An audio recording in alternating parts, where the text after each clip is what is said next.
Hi guys, pretty warm day here in Finland. That's why we're not wearing any pants. Actually I am, but Oliver is not. And we try to stay in shadows, not to get any, to be able to avoid getting any sunburns. Yes, we're pretty anxious to doing this video. I think this is the last one discussing the topic of motor learning. At least for now I don't have anything in mind that I would like to put in a video.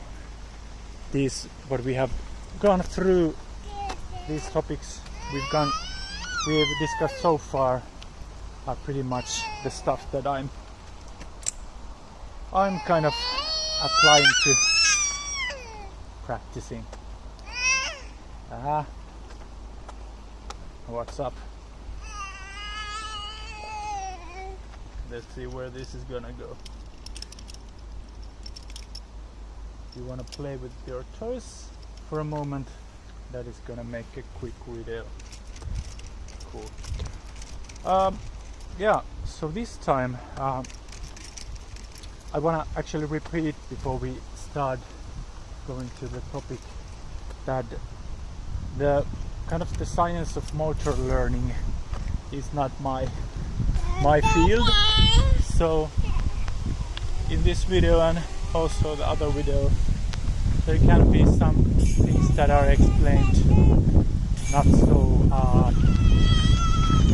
in a detailed and scientific manner. This is, and I haven't been reading about this actually for a couple of years, so there are kind of probably many things that I don't remember exactly. So I'm just gonna kind of talk about the things in a way that my brain nowadays understands this. But the topic of this video is a very important one, and I will start by saying that in the field of study of motor learning there is a concept called knowledge of results, and this actually, if I remember correctly, means sort of augmented feedback, which you kind of, and how that affects your learning. So by augmented feedback, I think is meant by like additional feedback, for instance from coach. If we once again think about golf swing, you of course get your knowledge, some knowledge of results by just looking at where the ball goes and so forth, but augmented feedback or knowledge of results, I think mostly it refers to this augmented feedback which can be given by coach, for instance. But when we practice singing, we of course, if you take vocal lessons, you get some feedback from your voice teacher, and there are some interesting things. For instance, how often your singing teacher might be giving you feedback that actually might affect your learning, and not in that way, not in a way that the more you get feedback would be obviously better, but it's actually seems to be in a way that it's not good if you get all the time feedback from your vocal coach. So that's one thing, one interesting thing if you want to check out how the augmented feedback or knowledge of results actually might affect learning. There's probably good articles to read about that. But I will now move into the actual topic of this video, which is not very far from that anyway. But in singing, as we most of the time practice alone without the help of voice teacher, there are a couple of things it's very important, of course, that we always need to know whether we kind of achieved what we were aiming to achieve when we sing our voice exercises. So we need to be listening for the outcome, of course, but that's not actually enough often. The other side of this thing is that you also need to know what you are aiming for, what is your target, and it's very helpful for learning to actually define your target as well as you can. And I would say that things that need to be defined, for instance, of course, is the pitch. You can kind of aim for certain loudness or certain sound quality. You might decide I want this repetition of my voice exercise, I want to sing with more breathy tone or more metallic tone. So those sort of things you might want to define. And what I use a lot in my approach, you can look at my free vocal technique course, of course. There when we practice voice exercises, there are a couple of things I always want you to kind of focus on. And the first is the beginning of the phonation. You need to, when you practice, you want to be able to kind of start the note that you're aiming for immediately, without sliding or without a breathy beginning for the note. And you basically aim to sing the note as if it would be starting from nothing, meaning that it should sound right away exactly the same as you want it to sound when the phonation have started. So when we practice, we aim to get rid of all this kind of or type of, as much as possible, immediately where you want the voice or phonation to be. That's where we want to get our phonation right away.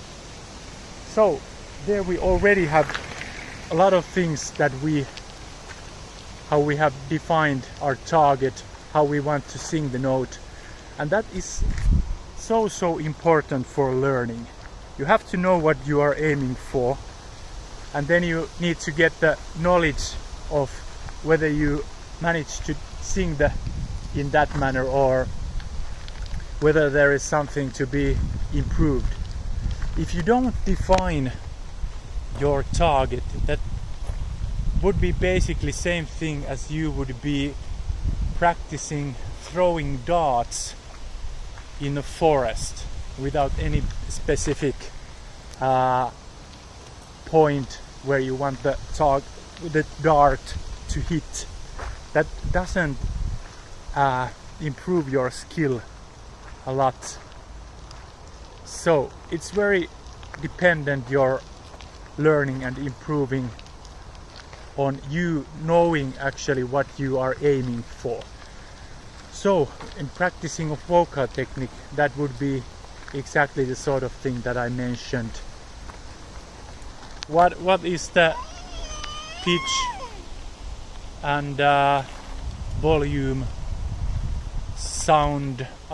loudness of the note, sound quality, meaning the timbre of the phonation, and in my opinion the most even important thing, the aiming to get the note right away where you want it to be. Just to give a couple of words about that.